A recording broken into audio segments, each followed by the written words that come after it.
Welcome to Storytime with Red. Please like this video and subscribe to our channel. We truly appreciate every single one of you. Drop a comment and let us know where you're watching from.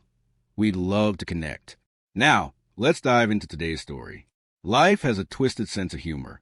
It lulls you into a sense of comfort, makes you believe everything is steady, safe, and then out of nowhere, it turns your entire world upside down. That's exactly what happened to me. After 10 years of marriage, after building a life together from the ground up, I thought I could count on Diana, my wife. I believed she'd always be there. But comfort can be deceiving. Diana and I had built our routines. Sunday mornings filled with pancakes, quiet dinners on Fridays at a small Italian place we loved, and movie nights on Saturdays. Always romantic comedies that she picked and I pretended to complain about. It wasn't flashy, but it was familiar. Ours. Or at least I thought it was. Then came the comments. At first they were small, barely noticeable. A quick jab at how I didn't look like I used to. Suggestions that I should hit the gym. Critiques of how I ate. I brushed it off. I mean, who doesn't put on a little weight over the years?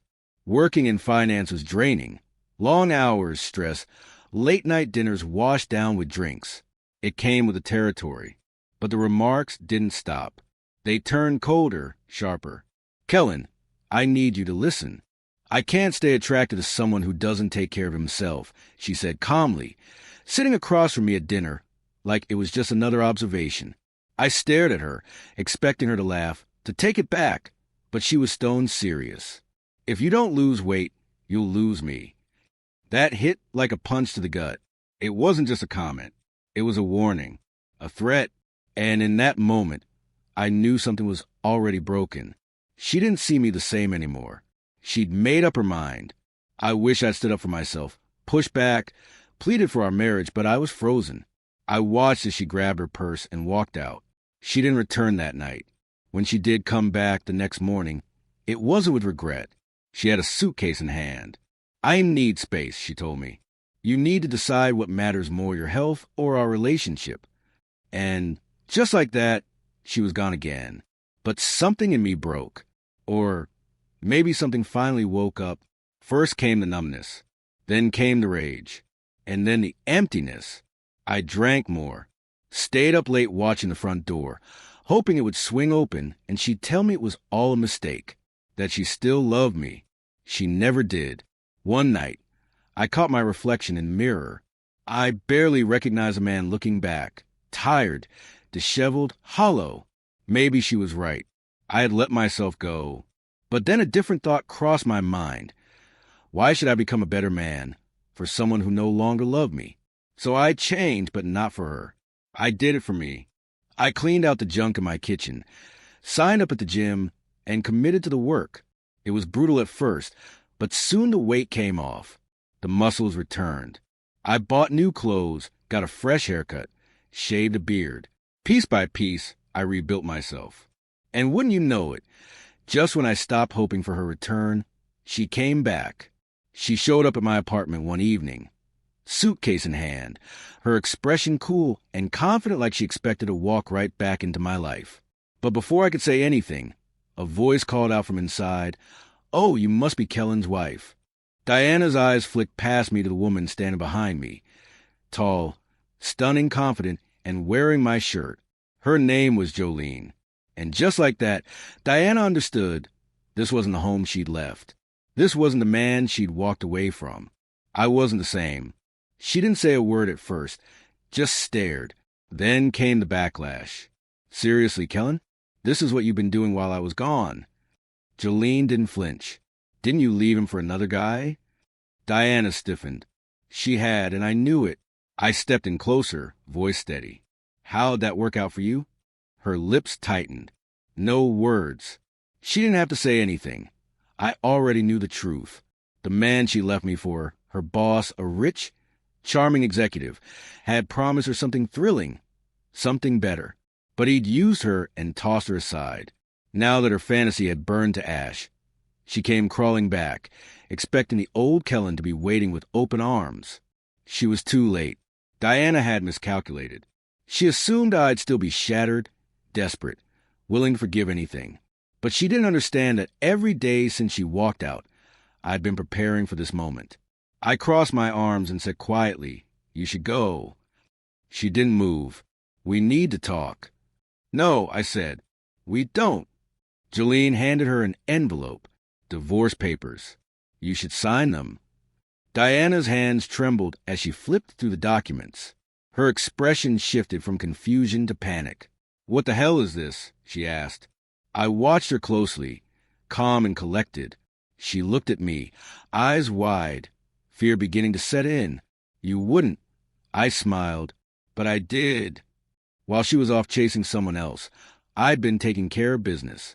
I froze our joint accounts, took full legal ownership of the house.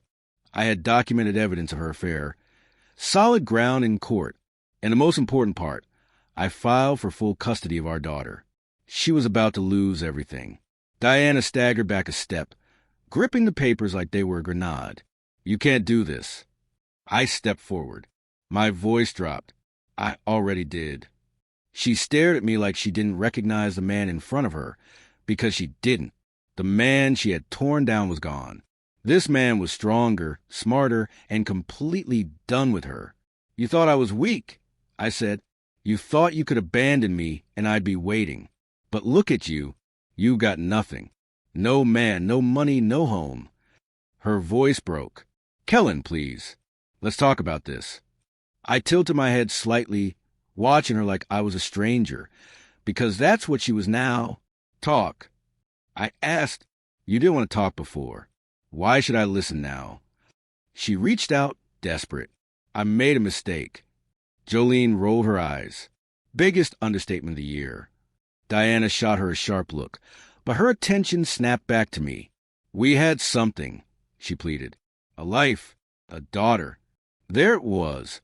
She used our daughter's name, the one card she thought she could still play. But I wasn't the same man anymore. "Our daughter," I repeated, voice cold. "The one you walked out on? The one you barely even called since you left?" Diana's expression cracked completely, and in that moment, she realized what I had known for months. She had already lost. Even when she was standing right in front of me, it was like she wasn't really there. Diana flinched, as if my words had struck her. I stepped closer, my tone dropping to a low, razor-sharp whisper. "You left, Diana. While you were out chasing some fantasy, I stayed. I made sure our daughter never once questioned if her father loved her. I got full custody. You have nothing."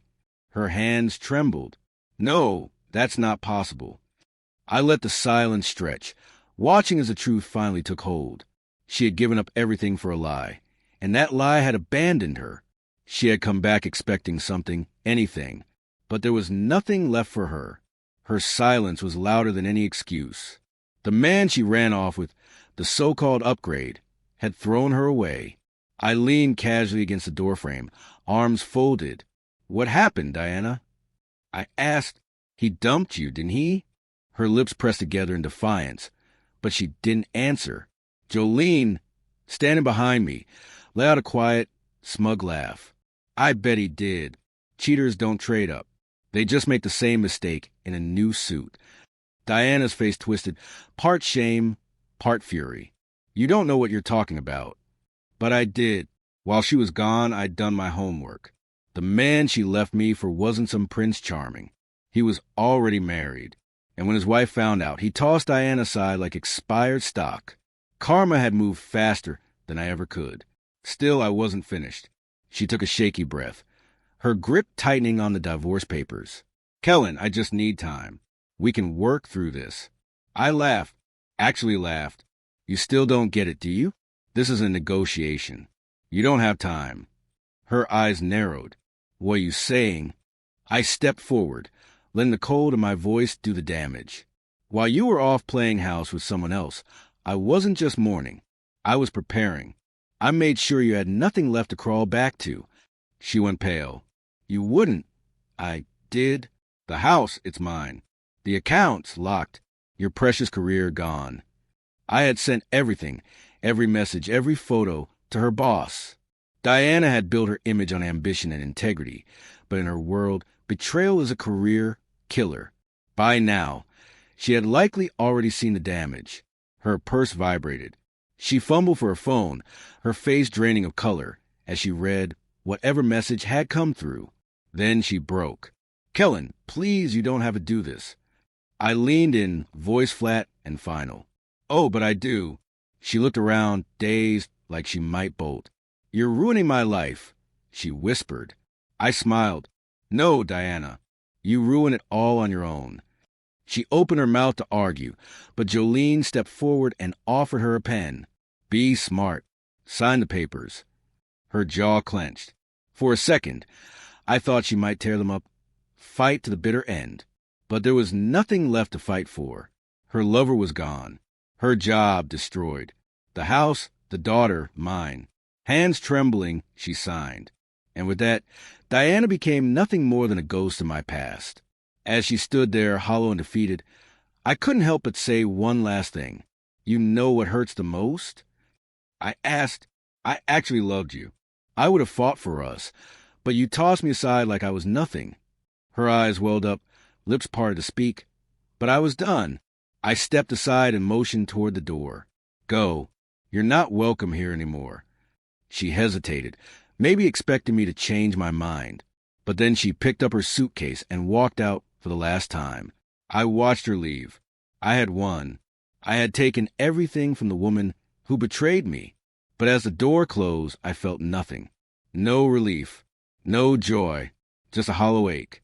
Revenge, it turned out, wasn't as satisfying as I thought it would be. Jolene touched my arm, snapping me out of it. "You okay?" I nodded, exhaling. "Yeah." But I wasn't. I had spent months burning for this moment, fueled by rage. Now that it was done, there was nothing left to chase. Diana was broke, homeless, alone. She had reached out to friends, tried to find shelter in old connections, but everyone turned their backs. She had burned too many bridges. Good. Jolene stayed by my side. She hadn't flinched through any of this. Most people would have run from the wreckage, but not her. She leaned against the counter, sipping coffee like it was any other morning. "So," she said, "what now?" I met her gaze. "Now I move on." She raised an eyebrow. "With me?" I chuckled. "Guess you'll have to stick around and find out." Jolene didn't need me. She wasn't like Diana, clinging to illusions. She had her own dreams, her own path, and yet she stayed. That meant something. Just when I thought it was over, Diana made one last pathetic move. She showed up at my office. I was in a meeting when the receptionist buzzed. "Sarah, there's a woman here. Says it's urgent." I knew who it was. "Tell her I'm busy." She says she'll go to the police if you don't speak to her. I sighed. Of course she did. Diana was waiting, arms crossed, eyes wide with desperation. "You think you can ruin my life and just walk away?" she spat. I didn't even blink. I already did. She stepped closer, her voice low. "I can destroy you, Kellen. All it takes is one accusation." I smirked. "You're really that desperate?" "Watch me," she hissed. I leaned in, voice sharp. "Go ahead, Diana. But don't forget," I kept everything. Every text, every message, every lie you wrote to him. "You go after me, I bury you." She went white. She turned and left without another word. I never heard from her again. For the first time in years, I felt free. No more wondering if I was enough. No more begging for scraps of affection. I was done, and I was better without her. Jolene and I took things slow. She wasn't a rebound. She was something real. One night, sitting on the balcony watching the city glow, she turned to me. "Kellen?" "Yeah." "You ever going to tell me how you really feel?" I ran a hand through my hair. "Not yet." She nodded, calm. "That's okay. I'll wait." Diana never would have waited. And that's how I knew this was different. Months passed.